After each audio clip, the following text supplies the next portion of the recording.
Fala galera, beleza? Instrumentos ópticos, mas agora com projetores. O projetor junto à câmera, eles fazem parte dos instrumentos que nós chamamos de projeção. Um projetor, ele utiliza uma lente convergente. O projetor, ele necessita projetar uma imagem em uma tela. Daí porque essa imagem, ela então tem que características? Essa imagem, ela precisa ser real. Como assim, Eduardo? A imagem, galera, ela vai ter que se formar projetada. E as imagens projetadas são aquelas cujos raios chegam efetivamente se cruzando na tela. Então, isso dá justamente as propriedades das imagens reais. Quando ela é real, ela também se forma de que maneira? Invertida em relação ao objeto. Então, uma outra característica é de que a imagem é invertida. E a principal característica, que é o projetor, o que nós desejamos através dele? Que ele nos construa uma imagem real, mais ampliada. Porque o instrumento ele tem essa capacidade de, por exemplo, eu pegar um slide, colocar aqui para os meus alunos, à frente de uma fonte luminosa, essa fonte luminosa emite luz, atravessa o slide, bate um espelho, passa na lente, aí a lente é que vai fazer a mágica. A lente vai tratar de reproduzir uma imagem, de criar uma imagem ampliada. Só que isso só acontece numa determinada condição. O objeto, ele tem que estar entre o ponto antiprincipal e o foco daquela lente.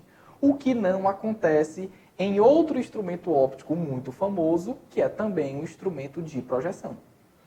Vamos voltar aqui para os projetores. No caso do projetor, a lente é fabricada de maneira que a distância focal dela seja específica para que quando você posicione o objeto, esse objeto esteja entre o ponto antiprincipal e o foco. Porque é assim que a imagem vai se formar na característica que eu preciso, que é real, invertida e o principal. Essa imagem precisa ser o quê? Maior, que é a ideia do aparelho. Eu necessito projetá-la, daí porque ela também tem que ser real, tem a mesma importância, mas eu não quero só projetá-la, eu quero projetá-la e necessito que ela seja maior, o que é diferente de uma câmera. Por isso que eu botei a câmera aqui ao lado. No caso da câmera, o que nós fazemos é reproduzir uma imagem real também, porque ela também será projetada, mas essa projeção ela é menor. Eu projeto as imagens de uma câmera em um filme, eu projeto as imagens de uma câmera em um sensor digital, que é capaz de ser excitado com aquela luz que incide no sensor, e essas imagens são sempre menores. As duas são projetadas, as duas então são reais, as duas então são invertidas. Mas os projetores são capazes de produzir uma imagem obrigatoriamente maior, enquanto as câmeras obrigatoriamente produzem imagens menores.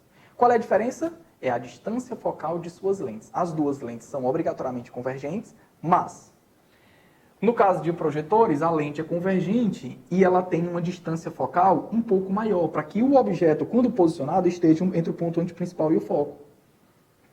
Já as câmeras, não. A minha câmera, quando fabricada, eu preciso utilizar uma lente cuja distância focal seja muito pequena em relação à posição em que eu coloco o objeto. Perceba que esse objeto, ele necessita estar muito distante do foco da lente, para que a imagem, quando produzida, seja muito menor do que o tamanho do próprio objeto, que é o que geralmente uma máquina é capaz de fazer. Bem, espero eu ter ajudado, um abraço a todos e até o nosso próximo vídeo.